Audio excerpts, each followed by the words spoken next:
Hey, you Awakening Wonders. Thanks for joining me today for Stay Free with Russell Brand. It's my favourite show of the week. It's where I get to share the microphone, the camera, the limelight, and sometimes sexual fluids with the team here. Here they all are. If you're watching us on X or YouTube, join me, Jake, Isaac, Massey and Luke for our first day. I don't want to say gangbang because of the implications, and we're talking about OnlyFans a little while later. If you ain't got Rumble Premium yet, get Rumble Premium now. Over the course of the show, we're going to be talking about Bill Gates and a level of nefarious malfeasance that will be hard to believe unless you've been studying him. Let me know in the comments and chat if you know why Bill Gates remains an adored billionaire in in legacy media spaces. Like, why is Stephen Colbert almost willing to fillet Bill Gates live? Not that I imagine it'd take long, because I'm guessing that it wouldn't take a lot to make Bill Gates ejaculate. I'm just guessing that it'd be quite good. Over. I don't think it'd be like, oh, come on, Bill, what does it take? Like, I remember when I was out there in the world, some people, it was like getting a PhD. Like, what does it take, Lord? I've worked so hard. Man, okay, listen, let's not get into all that stuff. Not with the Diddy trial up in action. We've got so many things to talk about over the next hour. We'll be talking about Bill Gates. We'll be talking about our Lord and Savior, Joe Rogan. No, our Lord and Savior, Jesus Christ, and Joe Rogan. Could he be the prophet this revival required to bring people to Christ? We're talking about that. Let me know what you think in the comments and chat. First up, though, is there anything that I need to talk about here? Back to work. Another source of healthcare. That's your tax dollars, bitches, paying for that. That's Democrat Representative Debbie Dingell. And also, Adolf Hitler's making a return to the highlights. We had to reopen the book on whether or not Hitler's a good guy, thanks to Kanye West's new hit record, N-word Heil Hitler. Apparently, Hitler's out and about in Thailand, living large.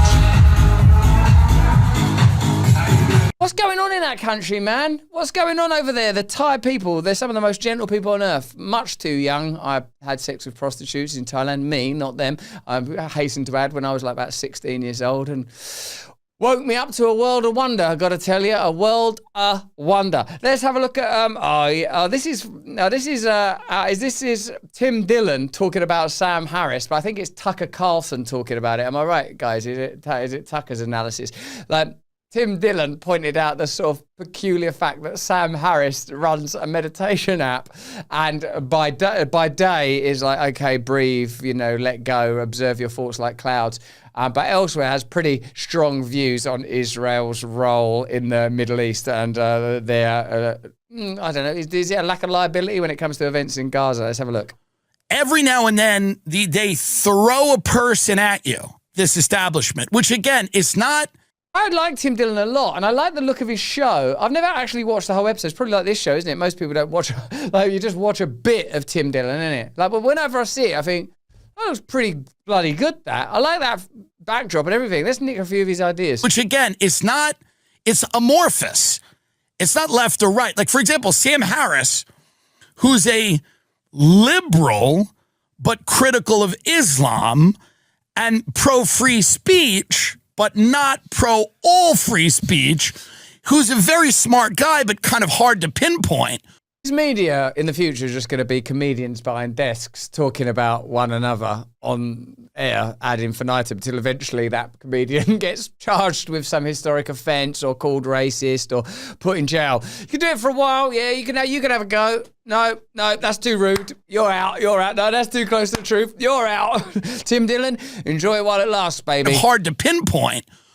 Who runs a meditation app, but also believes that Israel should just bomb anyone at any time that it thinks. It is hilarious to be a guy who runs a meditation app and he spends half the time telling people about breathing and how to self-actualize, and the other half of the time telling people that we need to bomb as many children as humanly possible until Israel feels comfortable. That's just an interesting archetype of person.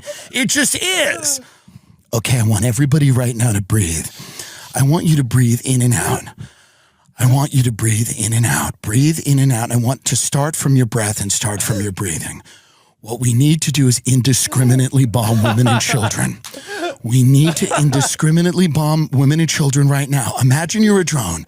Feel the freedom of being a drone. Oh my God! I mean, that's good. That's good stuff. That's well identified. That's the freedom that comedy can give you. Having a comedic perspective is most liberating. Yeah, respect. That's a good bit. That's a good bit. Elsewhere in our mad terrain, this is OnlyFans. Oh, this OnlyFans model talking to Charlie Kirk. Yeah, I saw this. I like this a great deal. This is a lady that was on OnlyFans that came to Jesus. Careful how you phrase that. Hi, Charlie. I'm Nala Ray. It's so nice to be here today. So I was one of OnlyFans' top models for the last 5 years. And I got saved, and I radically gave my life to the Lord and gave that life up. Praise the Lord. So I want to know, would you support a ban on porn in America, and what would you do to make that happen? Unfortunately, I don't think it's legal, but absolutely. I mean, first of all, porn is no different than a digital opiate and an addiction. I mean, we've seen states that have made it harder to access, and porn rates have gone down. Yeah. But you were once an OnlyFans model. Yeah. What would you have to say? Is he going to say performer person? What do you guys think about that? What do you think about, I admire Charlie. I've just watching two other content creators. Tim Dillon, I admire his comedic freedom there. He's just like letting rip. Then Charlie Kirk, much more overtly Republican than me. I'm not really a Republican person. I don't have a political home no more. But he's been Christian a long time. Then people like him and Crowder that will set up on a college campus and debate. Oh my God, I'm too sensitive. I don't even like sort of being with my own friends and family. I'm worried about people are going to say, you know what I mean? Like set yourself up where people are actually going to assault you and insult you. What do you think about it, Jake? I think it's amazing. I think it's like sitting around a table, but just opening up the table to anyone. Hey, say what you want to say. Kind of fearlessness to him. I've spoke to Charlie Kirk. I've never met Tim Dillon. I like him a lot. But like Charlie Kirk, I've met him and he's intense. He's on one. Like I had him on at the same time as Bongino one time, and I was sort of like, I was trying to work out who I could tease. I thought I can't tease Bongino; he'll snap my head off. But so I went for Charlie Kirk. Just teasing with love because he's sort of like, he's very, that kind of stuff. But I'm not sure that I landed it. He's far away. He's far away from him. There is a bit of a distance. Right, it's not going to be a physical threat, but I'm just I sometimes think it's a near miracle what I've endured because I'm like a sensitive guy. I don't really like being attacked. I once saw Kanye sort of saying, there's people like Russell Brand, they can't crush him because he's fearless, and I thought, I'm fucking terrified, mate, every second of the day. Like I'm just like it's just exhausting. But what I do know is that there's always been something in me, some sort of ripcord that I now recognise as can be illuminated by the holy power of the Lord. Of like, you're going to die anyway, man. You're going to die anyway. If it's required of us, let's strap up and get ready. We can't make this beautiful content without the support of our partners. Here's a message from one now. 1775, baby. How do you stay alive? You've used 1775. Lined up before me, I got 3 sweet bitches. This little bitch, keep you young forever. This little bitch, make you high. This little bitch, pea-berry. This little bitch, Denied. There's not necessarily always going to be a perfect rhyme available, but there is the perfect caffeinated bean available for you. This mushroom-infused beverage will rejuvenate you to within an inch of your life. This premium pea berry, beautiful, don't think about it, grow up. It's not something that Bonnie Blue's advertising. Oh, it's a family business. These little pea berries in here are not the severed clitorises of Satan's whores. No, they're delicious little coffee beans. And down here, dark roast. Oh, you got the fever, baby. You got it bad. And you can have it in a lovely cup every single morning. That's $200 worth of coffee for $99. This is either the best bargain ever or a glitch in the system. Was it the same cat Neo, or did it merely look the same? I don't know. Deja vu. Neo, speak clearly. We've got to take on the agents. You get free full-size bags, no little sampler sachets like Macron on a train, little tiny bag. This is full on. This is gangster. This is Tony Montana. Say hello to your little friend. Full face first into that stuff. A dark roast so bold, it could bench press James Madison. James Madison? You mean the founding father? He was a president as well. They all had a go in them days, didn't they? Everyone had a go. Jefferson, Madison, only Alexander Hamilton didn't it? But he got his own musical, so there you go. A medium roast smoother than Julian Assange escaping on a skateboard. Why Julian Assange escaping on a skateboard? I'd say than Julian Assange's albino pubic mound after 11 years in Belmarsh where he couldn't get no vitamin D on his pubes, so it all went all flossy like a fine seaweed moss. Or like presumably Japanese people's pubic hair. I don't know, I'm not an expert. So smooth. An anti-aging blend loaded with CA-AKG, a compound scientifically shown to reduce your biological age because your cells shouldn't be aging faster than your patients for government health advance. And of course you get some exclusive merch. Look at this matte black tumbler stamped with unapologetic freedom quotes. A gold spoon clip. Oh yeah, Macron and Keir Starmer. We're on the Coke train again, baby. Look at this spoon clip. It keeps your beans sealed tighter than Epstein's list or Zelensky's a-hole when Putin's on a coke binge.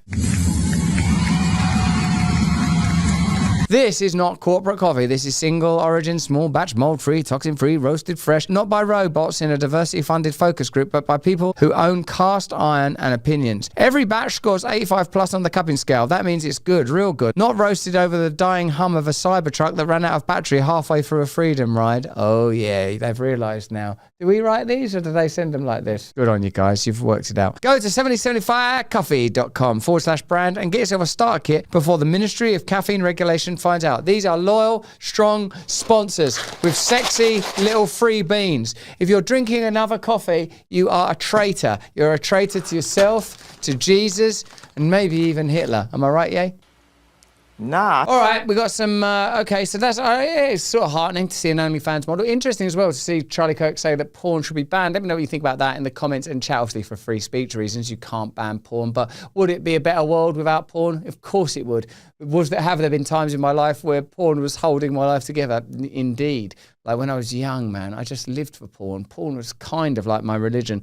And I guess that's possibly the problem. Before we have a look at the new Superman trailer, which I would say this is the first post-Trump movie. And I know that Hollywood in general trends liberal and is a liberal sort of aspect of the establishment. But I don't think you would make this Superman trailer pre-Trump. This is a total, the first post-Trump superhero. Listen to how this guy's talking. Went to the war. It might as well have been Super Trump. I mean, check it out. Let's get into this. Are you being serious right now? Yeah. You'd let me interview you as... So James Gunn's Guardian of the Galaxy, so he's like injected sort of like comedy and humour into the Marvel franchise. Even though the Marvel franchise was always pretty funny, James Gunn was the person that was sort of credited with like really, like that was a surprise hit. The Guardians of the Galaxy had no business being as big a hit as it was, even though I suppose it's sort of massive. So is he going to be able to invest a DC project with that same amount of zeal, humour and enthusiasm? Note already the dynamic is a female journalist taking a powerful man to task. These are dynamics that have emerged, the last 20, 30 years. That's a sort of a very recognisable dynamic. Check me interview you as Superman. Sure.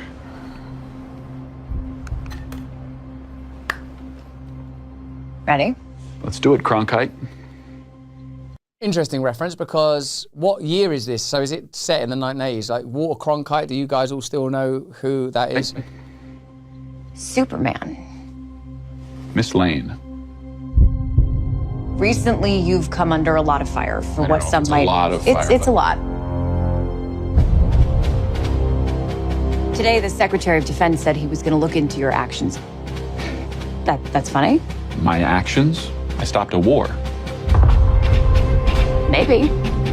Not maybe. I did. In effect, you... That's when I start to think Trump. That maybe I did. That's not the liberal Superman of previous incarnations. We're not gone for a dark gothic version of Superman or sort of a monochrome noirish Superman.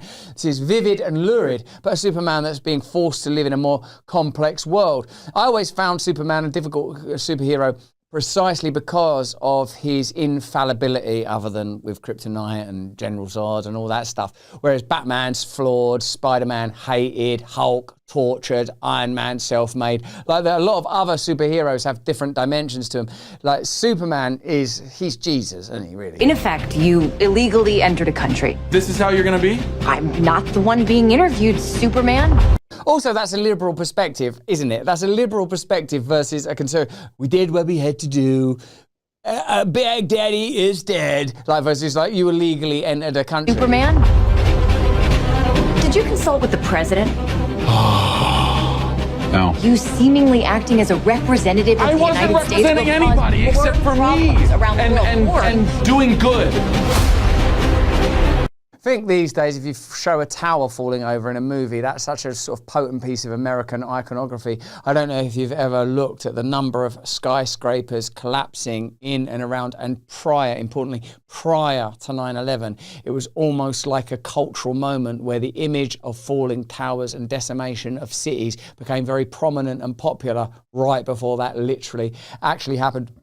Obviously, it, like, you know, with the Tower of Babel is an image that's sort of redolent and resonant for all humankind. The image of the tower is of course, it's priapic and it's phallic, but it's man's power can ascend and transcend the limits of nature. I guess masonry is why stonemasons and Masonic culture are important, because they're the first people that managed to manipulate and maneuver and build and create spaces that were beyond shelter. They were actually, now we're making permanent incursions into the natural world. I would question myself in the same situation and consider the consequences. People were going to die.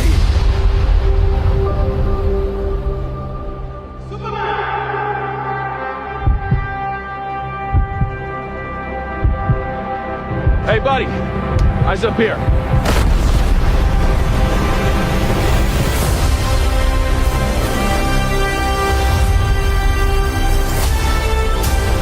Oh, you're supposed to look at that person's butt. That was framing that person's butt, wasn't it? Your choices, your actions, that's what makes you who you are.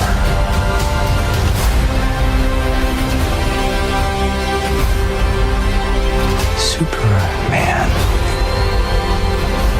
He's not a man. He's an it. He's somehow become the focal point of the entire world's conversation. I will not accept that. I cleaned your boots. I'll go get them for you.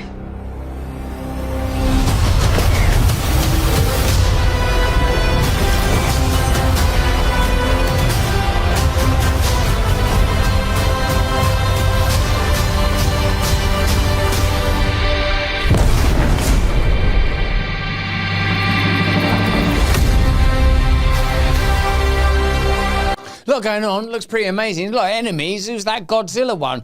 Who's this teenage Lex Luthor? Lad out of About Boys, Lex Luthor. Young Magneto, no, young Beast as a baddie. Lot for Superman to contend with there. I would say this Superman looks like an essay on American power in the post-Trump age. What is masculinity? What is militarism? What is power itself? I noticed in the first trailer they made that dog more prominent. They've like moved that dog to the periphery because people aren't ready for the ridiculousness. I reckon what you'll get is a very humorous take on superheroes at a time where people are uncertain about what they want from the powerful. That's just based on the trailer. But is Superman, James Gunn's Superman, the first post-Trump superhero movie that knows it has to reach out to the MAGA movement and the Trump bros? Can't be one of those kind of Marvel liberal movies that take a very particular and potentially pejorative position when it comes to right-wing politics. Curious. That's why I think, though. Let me know what you think in the comments and the chat. Let's open up the floor now to this glorious team here.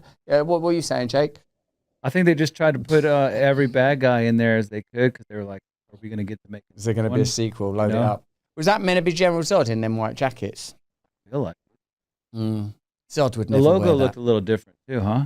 That was weird. Do you know when I was a kid, when I used to draw the Superman logo, I didn't know that it was a yellow S on a red background. I tried to draw the red bits, but not knowing that it was an S. So I drew the negative space, as it were, so if it's because it's an S, isn't it, like in a shape, right? But the S leaves in its borders, as you can see here, I used to try and draw that bit and that bit and that bit. I used to draw those bits as if it wasn't, and I didn't know that there was an S in the middle. And that's when you knew you were a genius. I see the world differently than you. Give me a podcast. Hey, Isaac, you're a nerd. What do you think about it? I loved it. Well done, succinct. Well, you know why James Gunn is directing it, what do you think about right? Gaza? Well, you know why James Gunn is directing it, right?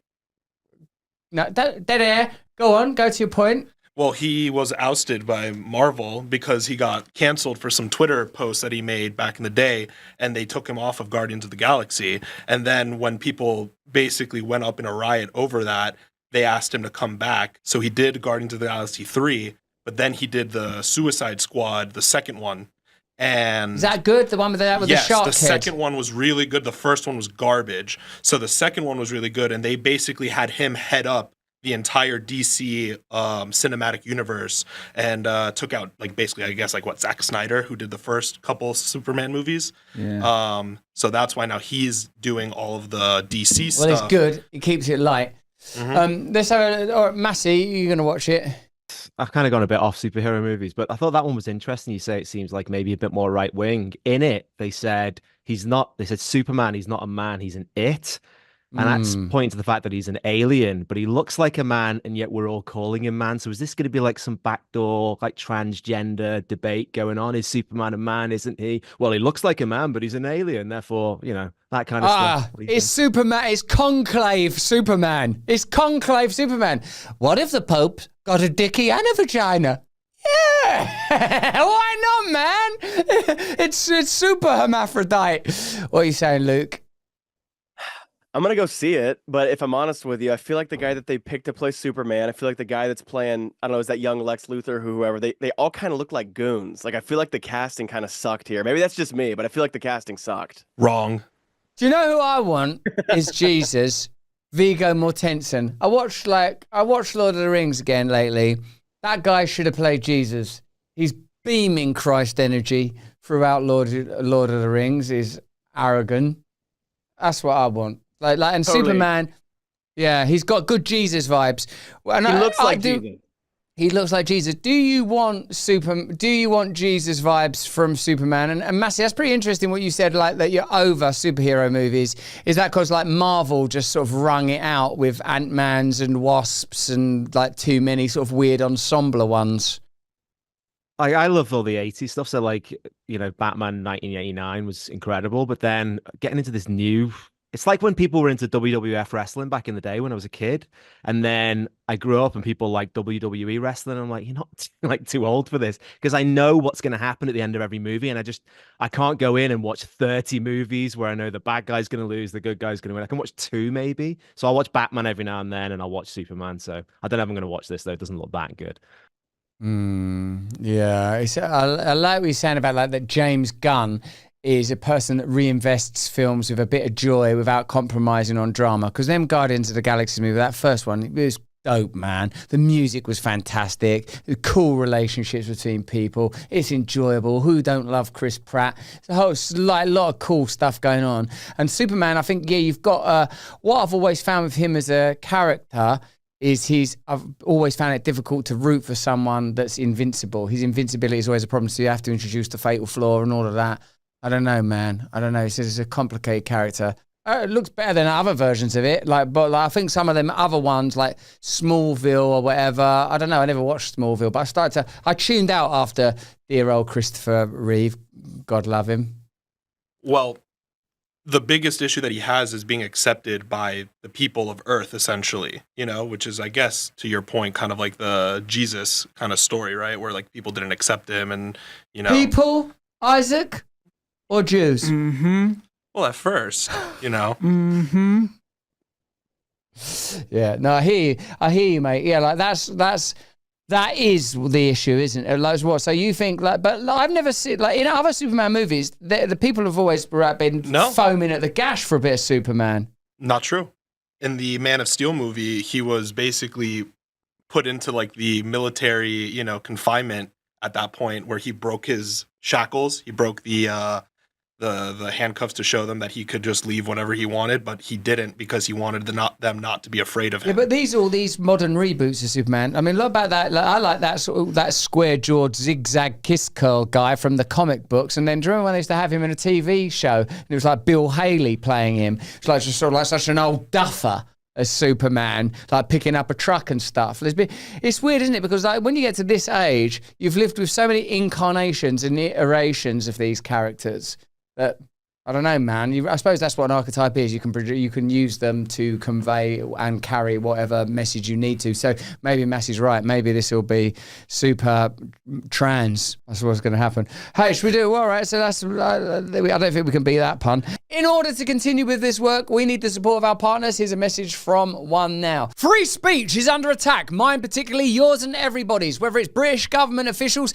demonetizing people on YouTube, putting people in jail for Facebook posts, or the various other ways the nefarious systems and institutions that work, I reckon, for Satan drag us down into the pit. We have to fight back. And how are we going to fight back?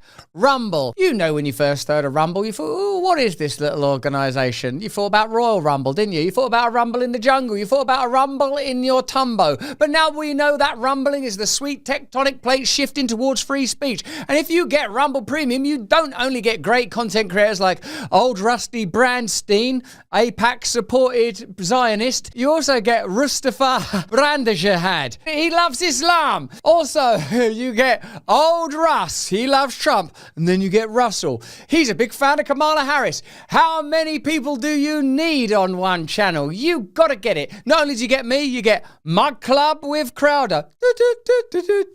You get Glenn Greenwald. He broke the Edward Snowden story. What do you want from people? You get Kim Iverson. And there are also many people on there that are Jews, gays, blacks, whites, lellas, trans people. Dr. Disrespect, he's got to be gay. Is he? I mean, we've got everyone. Chris Pavlovsky, there's not a donut he won't dunk. Claudio, he a bit Italian. We got great people at Rumble working just for you to make sure you get free speech, the sweet taste of freedom sluicing around in your gums. When major advertisers conspired to pull their dollars like Dunkin' Donuts, they said that Rumble had a right-wing culture. Well, that can't be true.